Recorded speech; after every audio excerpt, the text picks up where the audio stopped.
Hello and welcome to the Inner Revival podcast. My name is Monika Kirkland and I am so glad that you are here. Today we are continuing in our Let's Talk About It series. Today we're going to be tackling Can Christians Drink?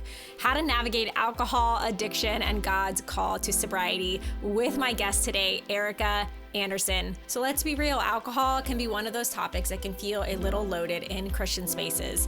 Is it wrong? Is it okay in moderation? And how do we know when something good has become something harmful or gotten a hold of our hearts that it was never meant to have? So today in our Let's Talk About It series, I'm sitting down with my guest, Ericka Andersen, who is a Christian author, a speaker, and someone who has walked the hard road of breaking free from alcohol dependence while leading in ministry and in motherhood. We are going to unpack what the Bible actually says about alcohol and how we can hold both wisdom and freedom, and how to recognize when alcohol or any other habit in our lives is just taking up too much space in our minds, in our hearts, and in our lives, and taking a toll on us mentally, spiritually, emotionally. And so whether you struggle with this personally, or if you just want to be able to navigate this conversation with more grace and more clarity, I know this conversation today is going to bless you. So let's dig in. Welcome to the Inner Revival podcast, because revival starts with you. As we allow God to heal, restore, transform us, and renew us from the inside out. We say, Lord, have your way in us. Let your kingdom come. Let your will be done in us on earth as it is in heaven. Ericka, welcome to the Inner Revival podcast. I am so just honored to have you on the show today to tackle this topic with me. Yeah, thank you so much for inviting me. I'm always glad to talk about it, not talked about enough. So yeah. Well, I have seen your posts. I've been friends with you for a little while on Instagram, and I've loved some of the content you have shared around this topic. And so I would love to just start off with just a little bit of your own background, your story regarding this topic. yeah, so I think what compelled me to share about we're talking about my struggle with alcohol today. I think what initially inspired me to share about it was because for many, many years, I was dealing with this unhealthy relationship. You can call it so many things: dysfunction, unhealthy, addiction, alcoholism. There are many words and none of them have like a real, true definition to them necessarily. But for so many years, I dealt with it very alone, not feeling like I had anyone that I could look to that was like me, that I could get advice from or ask questions to. As a, Christian leader in my church, and, someone that was going on mission trips and, hardly ever missed a Sunday at church. It felt like this really hidden, shameful thing that I couldn't talk about because like, what would people think? Right. And after, many years and having now been sober for almost 5 years, I realized how many people actually are like me out there. And we're all just sort of out there in the ether, not realizing that there are people that you can talk to about this if you're struggling. And also that a problem doesn't have to look like the stereotype that alcoholism or a problem with alcohol looks like in our minds or on TV or in the movies or whatever. And so, that's part of what inspired me to start sharing 5 years ago when I did stop drinking. And so that's a little bit of background, but I could give you more of in terms of how that went if you'd like. Yeah, I think I want to unpack that a little bit more later and talk about kind of what that can practically look like. But I would also, like, as we dig into this, just want to hear a little bit of just like, you are, a Bible teacher, you're a writer. I would love to hear just a little bit of like what the Bible has to say about this topic so that we can navigate this conversation with wisdom and with freedom, but with clarity. Yeah, well, I guess that does kind of take me back a little bit in my own story, in that I grew up in a non-denominational sort of evangelical environment, which I'm still a part of pretty much. But it was in that time of, and maybe this is still sort of the thing, where people were really pushing back against legalism. It was like, we're not like that. We're not going to be like the people that don't drink because we're so pious. And so it was like drinking was fine and it was cool. And it wasn't even a question of whether or not it was right or wrong as a Christian in my environment. So it was almost like there wasn't any clarity on the issue. And so, when I would start to think about not drinking, even when I was in my late 20s, say, there was a part of me, this weird part of me that would say, well, I don't want people to think I'm not drinking because I'm a Christian, because I'm like a goody two shoes, which is such a silly, or it felt like such a silly worry at the time. But I had this like trauma left over from like middle school, high school of being called a goody two shoes and like being labeled. Yeah. And so that was like one weird, small, like deterrent for me. But, as I have been researching, and I have a book coming out in January about this topic. So I've done a lot of reading and researching, read a lot of Bible about this topic in the past year. And, I've come to the conclusion that, drunkenness is a sin. I mean, there's nothing, I haven't come to that conclusion. That's just what the Bible says. Yeah. Right. And that is very clear. It's mentioned, I can't remember. I think I calculated at one point how many times the Bible mentions drunkenness, in the same sentence as, all of these other horrific sins that are in the Bible. And so there is no question that drunkenness is a sin, but we come back to the question of where's the line? I think of it like, it made me think of how, when Christian couples, when they're younger, say like, well, how far is too far? When it comes to physical intimacy. And it's like with alcohol, well, how far is too far? And that's going to be a different conversation for everybody. But I think that's why this is such an individual conversation with God. And you're like, that is a personal choice that we have to really take up with wisdom and thought and care.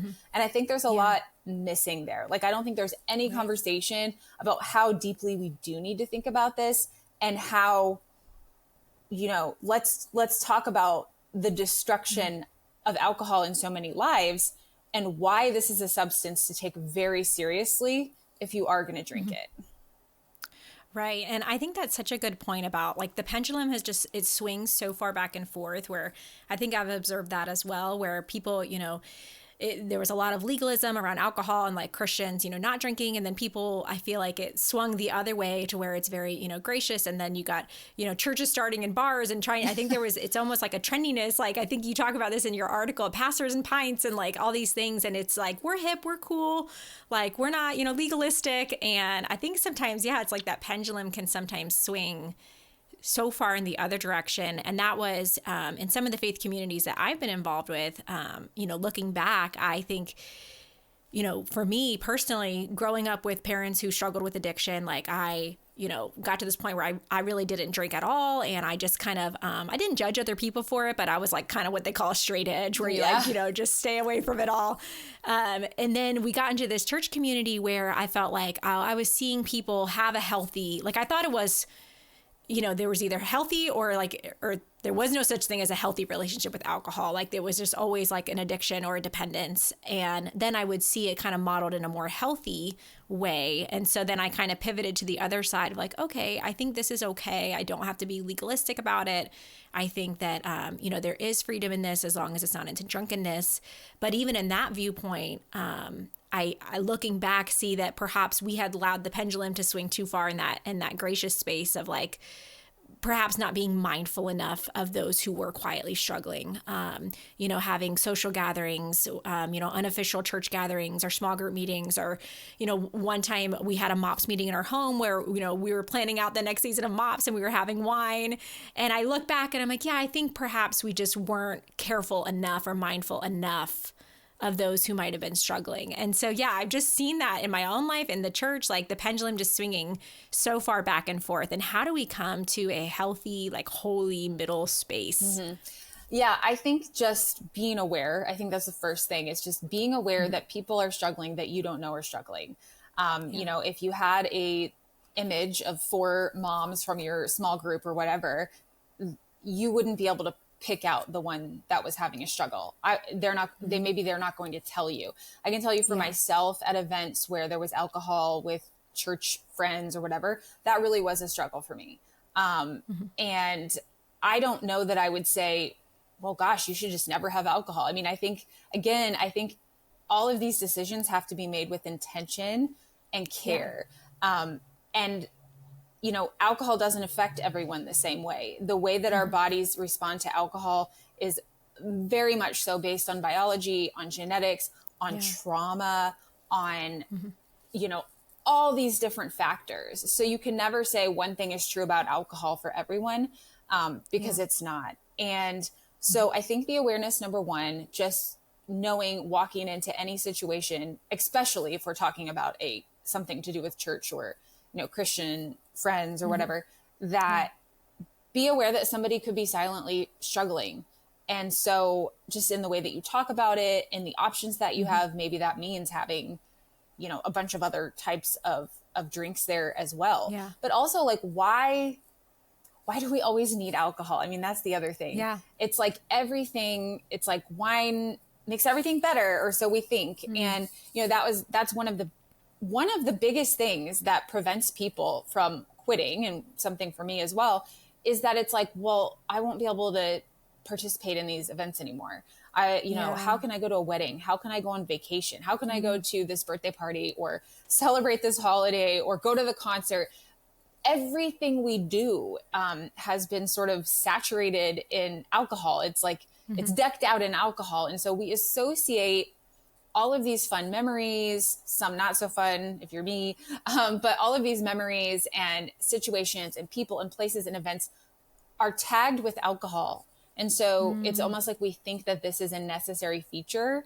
But it's been so freeing for myself, now 5 years later, which is honestly so hard to believe after me going like, how can I even get through 30 days in the beginning, to have attended many concerts, many vacations, many events, weddings included, and realizing that that was never it. That was never the thing that made things matter.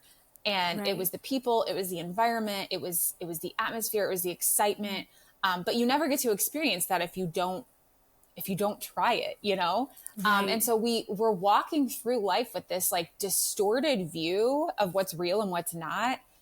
And if you never give yourself a chance to recognize like the true, pure goodness in situations and people and events, like you'll never know that. And you'll continue walking with this like distorted view of what life and reality is and what God is going to do through, your obedience to him when it comes to something like this. Right.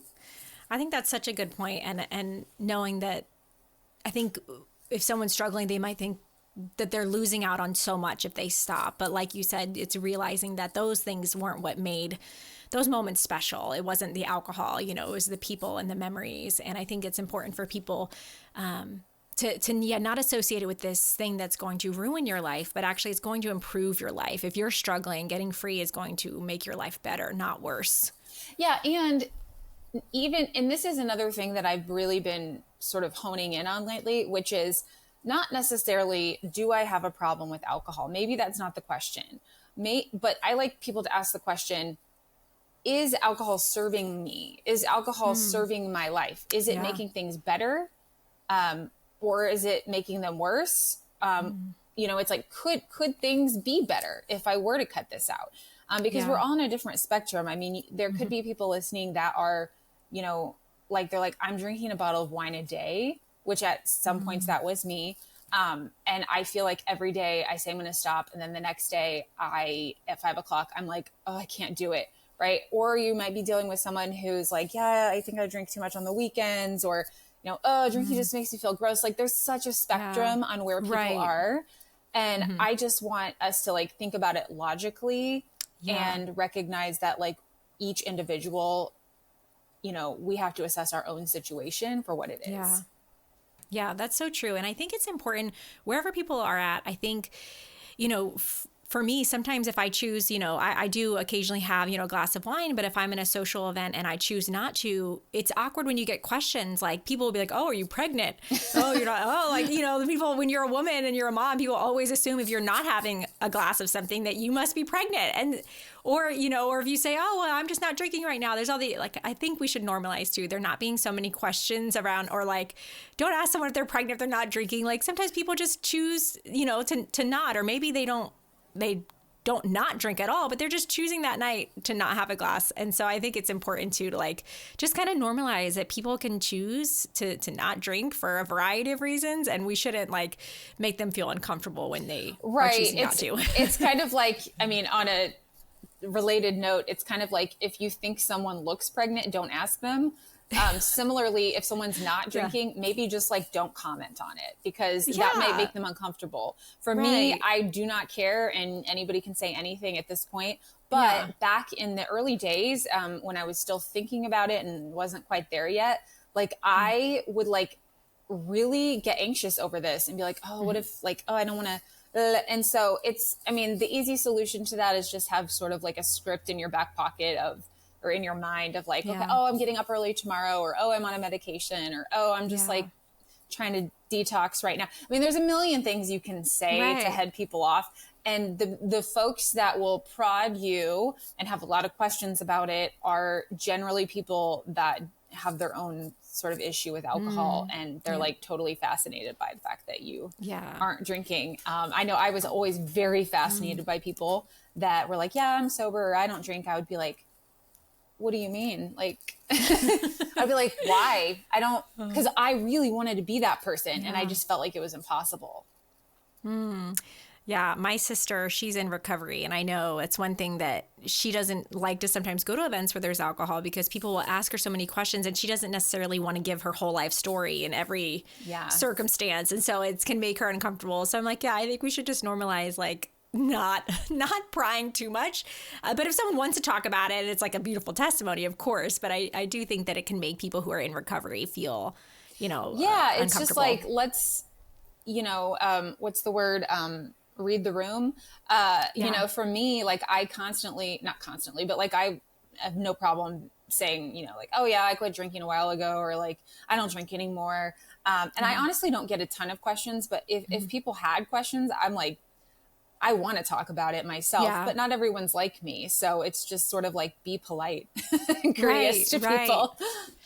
Right. And I love what you said about this idea of like, I'm going to talk about alcohol dependence, because I think there's people out there who, they might have this image in their head that an alcohol like addiction is someone they can't go to work. They're drinking all day long. They're passed out on the floor. But I think sometimes you have to realize that a dependence doesn't necessarily look like a full-blown addiction, but it could just be, maybe it's just an unhealthy relationship with alcohol, or you have a lot of almost like food noise. They call it food noise when you have a food addiction, but it's like alcohol noise. It's like this noise in your head. And so could you unpack that a little bit, and then what some signs are like for someone who maybe they're like, well, I'm not an addict, but they just have this sort of awkward, like a frenemy type relationship with alcohol. That's such a good way to put it. Yeah, I would say one term that really resonates with me is self-medicating. So, I felt like I was drinking, many times that moment would come at the 5 o'clock hour. I mean, it's a very tough hour for a lot of people, or around then. Which is like after work, before dinner, and you're just like, you feel all of the weight of the day and the responsibilities coming up. And if you have little kids, it's like, there's so much, it's such a high sensation, intense time. And so, witching hour. Right, exactly. And so I was like, I'm anxious, I'm, stressed out. I just like, I need to chill. And so it was a very like, oh, I'm going to like almost like taking it like a medication. And so in that way, at least at that time, it really helped me be like, okay, I'm not just like a drug addict, not that like, it's not really that different. But I had to like sort of find words that helped me place what I was doing, why I was doing it. So self-medicating is one, dependent, unhealthy relationship, a dysfunctional relationship is a term I've been using. Because many, many people do not feel comfortable being like, well, am I an alcoholic? I've never really called myself that. But that can be so many different things. So let me get back to your question, which was, now I've like lost my train of thought. So describing the frenemy, is that what you said? Or just like the signs that it might be having more of a hold on you than you. Okay. Yeah. Yeah. And I think with that, this is really important to recognize that alcohol is an addictive substance. It is a drug. And the reason that you continue to go back to it is because you sort of have trained your body to use it in a certain way. And it's a little confusing because sometimes it's not in a bad way. Sometimes it is for fun, like you're having a champagne at New Year's Eve or just a glass of wine at a wedding. And like there are really fun, positive associations with alcohol. Unfortunately, though, our body really can't distinguish between those, and in the message that doesn't really have its own language. And so when we use it for one thing and then we use it for another thing, our body does get cravings for it because we tell our body, oh, I need this. And ultimately, this was really powerful realization for me with the cravings is like your body thinks that it needs alcohol to survive this anxiety. So it's going to scream and scream and scream until you get it. And so you get it. And then that screaming sort of goes away for a little bit. And none of this is really your fault. Like you're not a fallen, immoral, bad Christian person because you keep falling prey to this, but you are in a cycle, like a physical, actual cycle that is causing you to want this. And so, it's really hard to be in the middle of a cycle and then look out into the clear view, field meadow over there and think that you can actually be in the meadow and not in the cycle. But you can. But it's the recognition that you are in the cycle that is the first step of getting out of it. And that can be deep, deep, deep, where you're having a lot of problems, where it's really affecting your life, or it can be less deep, but to where you keep thinking about it and you can't stop thinking I should quit or should I quit or the noise, like you were saying. It's the constantly maybe you make rules for yourself. I'm only going to drink on the weekends, or I can only have 1 or 2 drinks at this event, or I have to take 30 days off every 2 months, or you know what I mean? Like it's the rules and the making deals with yourself. And I got to a point where I remember this was towards the end of drinking where I had, said, okay, I am not drinking. This happened a few times where I was like, I am not drinking tomorrow. It's like Tuesday. I had a lot tonight. Like I've got to just get on track. And then come Tuesday night, I just like couldn't resist it. And I was drinking anyways. And I remember I woke up in the middle of the night at like midnight, very frequent occurrence if you're drinking. And I was like, I said I wasn't going to drink and I did. And now I feel like crap. And I feel like I didn't have a choice. I feel like I didn't really choose that.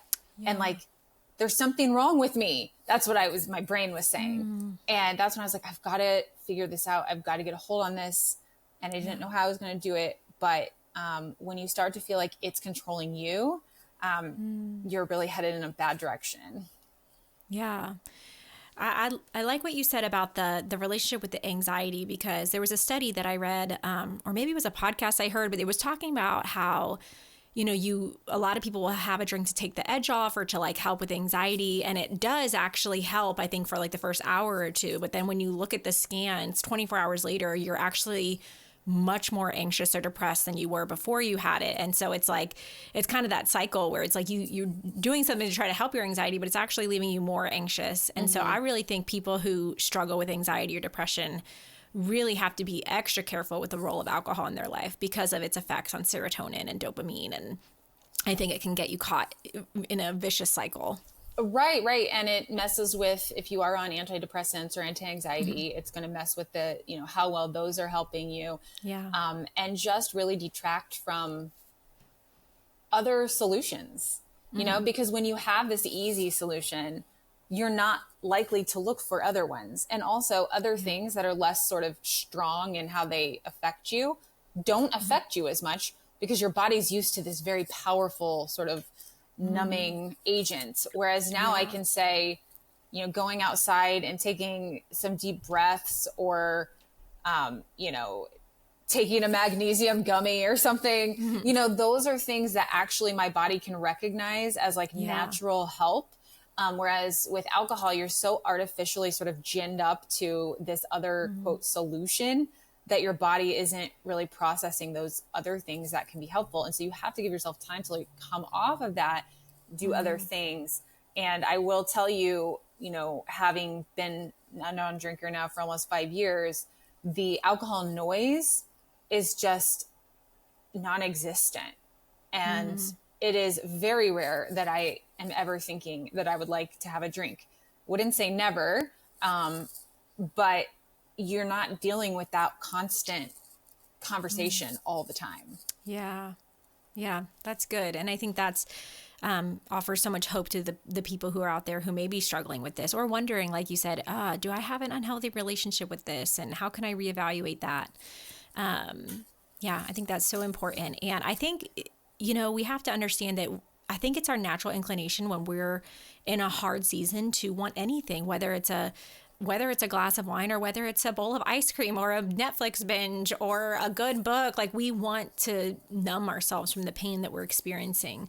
And I think the invitation from Jesus is always like, come to me in your discomfort, come to me in your pain. Don't turn to these distractions, these numbing agents, but you can come to me and I'm going to fill you and sustain you. And I'm going to be the help that you need.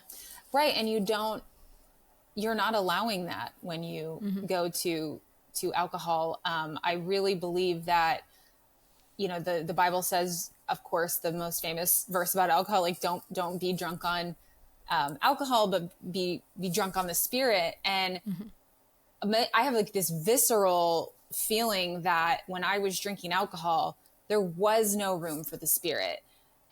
There was no, like, if I was drinking, I'm not going to go to church that night, or I'm definitely not going to be reading the Bible or listening to worship music. Like that's in a whole different compartment. And so you are just pushing out the possibility of what the Holy Spirit could be doing in your heart when you're drunk on wine. And then also, the other vision I used to get was, all Satan has to do is tempt me with a drink, and then his work on me is done. Once I'm drinking, I am not a threat to the darkness. I've become part of the darkness. And that's for me. That's how it felt for me. Yeah. And I just would criticize myself with that. Like, look how easy you make it. You just like, and at the time I still had a lot to learn about the biology and the addictive effects. And so there was a lot of self-blame there where there didn't need to be as much self-blame. But at the same time, it was true. Like, I wasn't going to be doing any work for the kingdom if I was over here with my drink, because that was more important.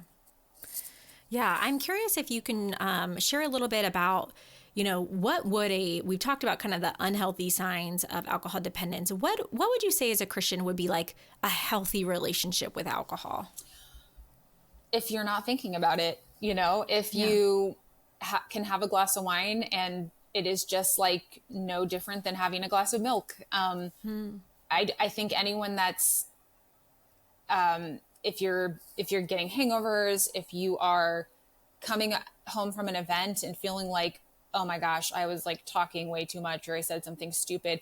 I mean, these are all signs like, hey, this isn't how it's supposed to be. Like, if you can't be your best self and representative, not that we can all always be our best selves. Like, don't get me wrong. I know we're not perfect and we all have our moments, but if alcohol specifically is causing you to be different than you would be without it in some way, I think that's something to think about. I think people that don't have any issue with alcohol aren't asking a question about it. So that's kind of a sign if you're kind of like, do I? Like, if you don't, you're probably not thinking you do. So, okay. But, and again, that's a spectrum. That can be like a tiny little thing. I remember, like Jess Connolly wrote in one of her books about like how she would look forward I think this is the story. She would look forward every Wednesday night at some dinner. Like, it was like, all she cared about was like, I get to have this glass of wine. And it became this like idol to her. And that's one side of the spectrum. And then there's another side of the spectrum where you're just sort of making excuses for yourself. I mean, this was me. I was like, everyone drinks, like all the moms drink. Everyone does this to relax. It's totally fine. Like, people drinking every day is like very normal. I was it seems silly now, all the justifications, but I was doing it all the time to justify my behavior. And because I could still get up on time, go to work, exercise, drink all my water, take all my vitamins, take care of my kids, I was like, well, it's fine, but it wasn't fine mentally, emotionally, and spiritually. Right. Because, like you said, you're battling that shame cycle, the noise, all of that in your mind, and that takes a toll on you. And it was like every time I went to something where alcohol was available, which is a lot of things, I always felt this like, this sort of like, okay, like now I don't have a choice. I have to drink. Like it's here, so I have to drink it, which is not true, but it is how I often felt. And there were certain things that were, you know, certain events or things that would be worse than others. And so that kind of, that dilemma was not fun. Yeah. You know, it's interesting too, because I do feel like the literature, the science, I feel like more has come out in the last few years. So, you know, back when I was, you know, experiencing more freedom and able to enjoy a glass of wine here and there and not feel like weird about it because of my family history, you know, there was a lot of literature saying like, oh, like wine, a glass of wine is good for you. Like it has antioxidants. Like as long as you're just having no more than a glass a day, like it's fine. But now I've like really reevaluated just from a health standpoint, because there's been, I listened to a podcast by Andrew Huberman, and he talked about, he had a lot of great like scientific information about the effects of it as a neurotoxin in your body and on your hormones and all of these things, especially for women. And once I learned that, I was like, I really reevaluated even a glass of wine, because I was like, I cannot deny this now that this is like actually really unhealthy for you.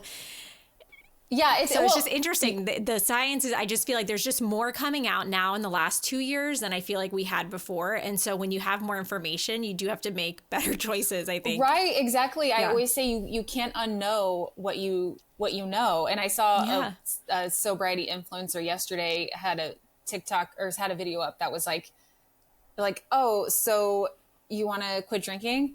Stick around. I'll ruin alcohol for you.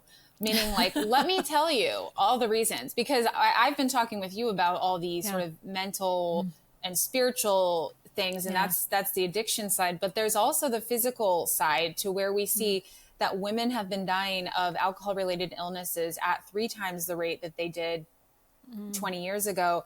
I mean, and none of this is like, oh, we can say for sure that she died because she drank 3 glasses of wine every day. But all the things that are associated with heavy drinking, like heart disease, and it's very associated with breast cancer, that has been on the rise, as drinking has been on the rise for women specifically. Because what you'll see is that it was like back in the 90s or so when female-centric alcohol marketing really ramped up. Like all of a sudden, all the alcohol brands were like, oh, if we just put a pink label on this, like we can sell it for $1 more. And so then everything was like all women. You know, if you go into the grocery store right now, it's like pink and purple and, you know, some more vodka and all of that stuff. Like that. And that got us. And they tried to use it as like a gender parity thing. Like, oh, you're just as cool as men. Like you should have your own alcohol. But honestly, like the marketing side of it has been a really detrimental to women. And, I had another point I was getting to. What was it? But yeah, like the physical side, like that's the other thing. And it really coincides with sort of this like wave of healthy focus in the United States right now with like Make America Healthy Again. Whether or not you agree with that, there is a huge movement against like getting rid of toxins, getting rid of food dyes, all of that. And if you are trying to do all of that in your life, like getting rid of alcohol is the number one thing. And the American Cancer Society now recommends 0 alcohol is safe. And you're going to continue to see that as time goes on. Now, I don't think if you have a glass of wine a week that it's going to give you heart disease necessarily. But usually when we're talking about people that are struggling with alcohol, they're not having a glass, you know, and a glass is like this much. And most people fill their wine glass like double. You know, it is interesting. So that was kind of the place I was because I am really into, like you said, the whole, you know, like being healthy and eating healthy and watching your skincare and watching like all of that, you know, what you put on your body, in your body. Like I'm very big into that. And so that's why I've been led to some of those podcasts. And truly it was things like I just didn't, I mean, obviously I knew like alcohol in large amounts was dangerous, but what some of the studies have shown is that even like small amounts is actually it's can be harmful. It's literally poison. Yeah. I mean, and that's can't be denied, which is why I'm so big on get curious about alcohol. Don't say like, well, I have to quit. Like anytime I said I have to quit, I couldn't do it. It was more when I said, okay, I'm just like, I'm just looking into this. Right. And I'm just going to read about this and like, just see, dip a toe. And it wasn't until I found, what did I say? I said this the other day. It was, if you tell yourself that you have to quit drinking, that doesn't leave any room for you to want to quit drinking.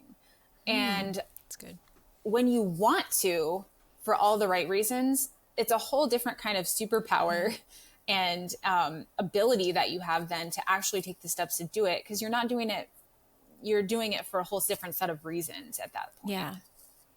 Yeah, that's so good. What would you say to the person out there who, maybe they are struggling and it's kind of the silent struggle and they feel a lot of shame? What hope or encouragement would you have for them today? I would say there are so many beautiful stories of recovery out there. One thing I did and continue to do, I love reading sobriety memoirs. I've probably read like 40 of them at this point.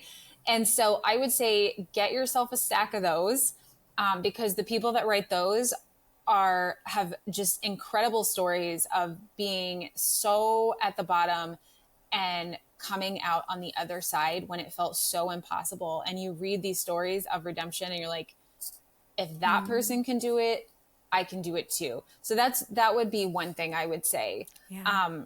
The other thing I would say is stop blaming yourself and stop self-shaming because that is a shame spiral and you can't really do anything when you're doing that. Like you can't dig out when you're spiraling down.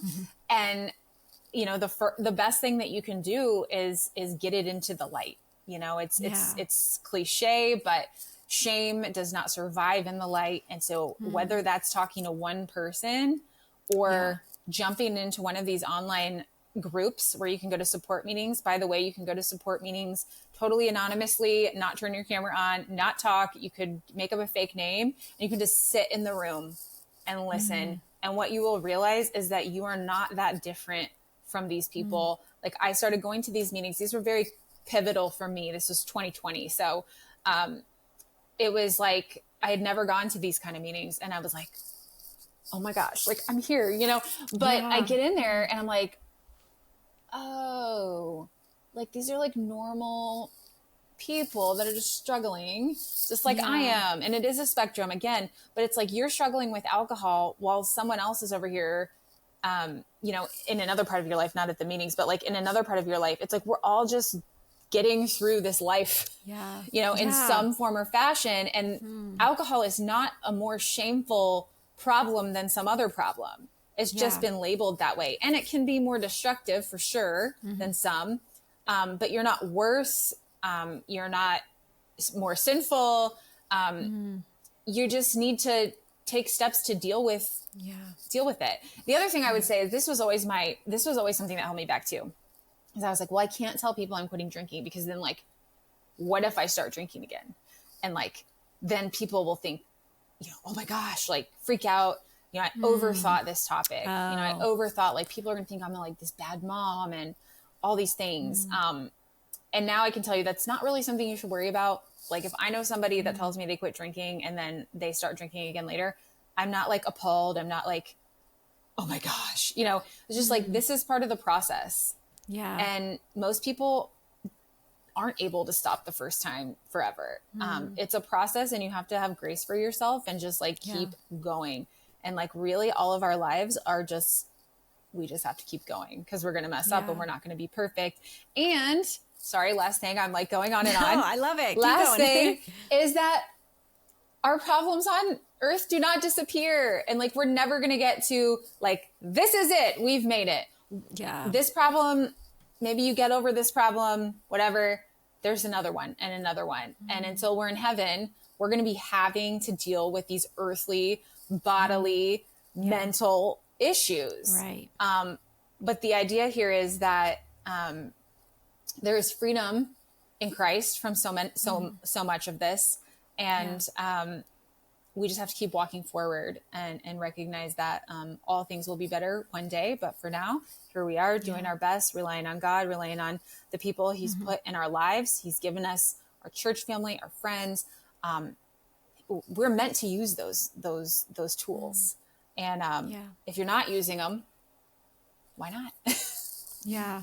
Amen. That's so beautiful. And I think it's a reminder too to meet people in with grace and compassion if they do confide in you or they, share that they're struggling with this, that I think there should be just a lot more compassion and openness for people, even, moms or leaders or, to come openly and to share their struggles.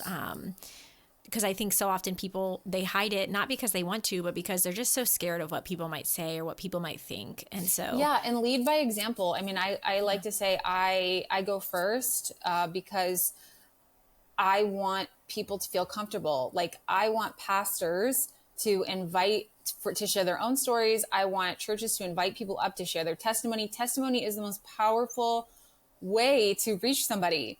And I think the more that we can share our testimonies in front of our churches, like the more the people in the congregation are going to feel, okay, like I belong here and this is a place that I don't have to be perfect. I've been thinking about writing like a Substack on this, but one of the things that I shared, I think in the Christianity Today article that I wrote is that this church, I talked to this woman, her church had done an anonymous survey of the congregation about what are you struggling with right now? And because it was anonymous, people felt free to say. And one of the biggest returns was they were struggling with alcohol and addiction. And so that just made me say, why isn't every church doing this? Because then we know, like, what do we need to address? Like, what programs do we need to start? What small groups do we need to have? And so I just think every church should be doing an anonymous survey like that, because then you can really speak to the needs that people have. And this one specifically, I don't feel like gets addressed very often. Yeah. That's so good. Can you share, I would love to link in the show notes, any resources. I think you have a resource, and then some of those communities I would love to link as well, if you want to share where people can find those. I have so many things I could share. First thing I would share is my list of resources, which is at sobrietycurious.com. You can get my list of sobriety memoirs, books, groups, sort of just like your top 10 compilation of things that I would say, these are the tools you can use to take one step forward right now. So that's sobrietycurious.com. I know curious can be hard to spell sometimes, but so there's, I'll put it in the show notes. Yes. So there's that. There is the book that I always recommend people start with is This Naked Mind by Annie Grace.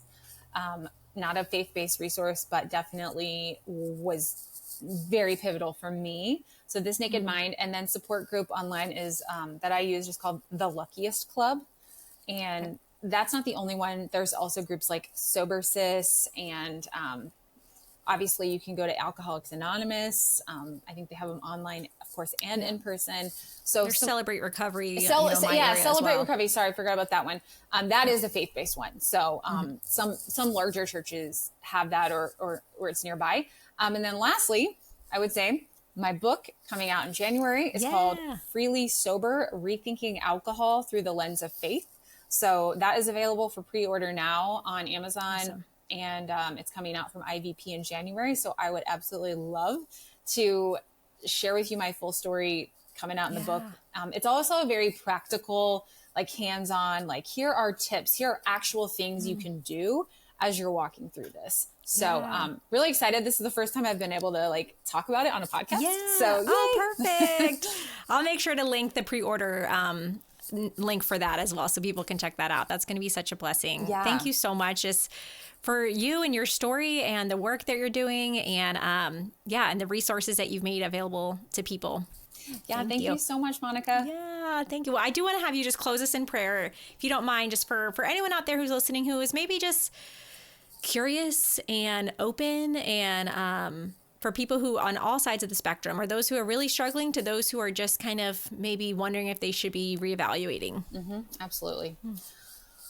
Lord, thank you so much for getting this podcast in the ears of those who need to hear it. I just pray that that hearts and minds would be open, Lord, that the Holy Spirit would be coming through the speakers, and that you are speaking to the hearts of those that do need to hear this information. And I just pray that that you would give whoever needs to hear it the strength to take one step forward in faith, and just be exploring and be curious about what's next for them, and asking you honestly what role alcohol is playing in their life, and does that need to change in some way, Lord? I pray that they would be released from self-shame and self-sabotage, and that you would point them in the right direction to a person or a book or resource that helps them just take one step forward, Lord. And so I just pray that you would work through this message. I pray that you would bring freedom to a whole new generation of women that have been struggling with this, and just, that you are walking before me in this message, and that you're doing a work that I don't even know is yet to come, but I just pray that it would be expanded and used in a way that would glorify you and expand the kingdom. In Jesus' name, amen. Amen. Thank you so much, Ericka. God bless you. Thank you. Thank you. Okay, friends, that is it for today's episode. I hope that you feel encouraged, and I hope you know that if you are struggling with this or a loved one is, that there is hope and there is healing and freedom, and we are praying with you and for you. If you are struggling, make sure to check out the description in the show notes where you can get some of the free resources that Ericka has available, as well as checking out and pre-ordering her book that releases in January of 2026. So go get help and be encouraged. I will also link in some of those resources for Celebrate Recovery and for some of those online communities if you are wanting to just go and join a meeting or get the help that you need. So if today's episode was helpful and encouraging, please take time to rate it, review, and share with a friend so they can be encouraged as well. Thank you so much, and we will see you back next week.